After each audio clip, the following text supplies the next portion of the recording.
নমস্কার বন্ধুরা, কেমন আছেন সবাই? আশা করি ভালো আছেন। আমিও ভালো আছি। এসো লিখি পড়ি চ্যানেলের পক্ষ থেকে আপনাদের প্রত্যেককে জানাই অসংখ্য ধন্যবাদ আমার ভিডিওগুলি এভাবে দেখার জন্য আর আমার চ্যানেলটাকে সাপোর্ট দেওয়ার জন্য।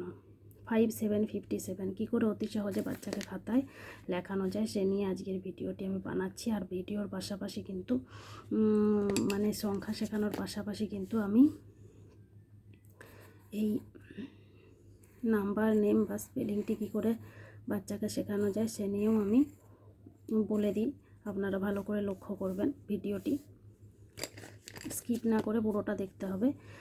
আর সংখ্যা শেখার পাশাপাশি বা নাম্বার শেখার পাশাপাশি কিন্তু ঠিক যেভাবে বইয়ে দেওয়া থাকে নাম্বার নেম সেভাবে বা স্পেলিং সেটাও লিখতে হবে। FIFTY 57 SEVEN 7 অবশ্যই স্মল লেটারও লিখতে হবে।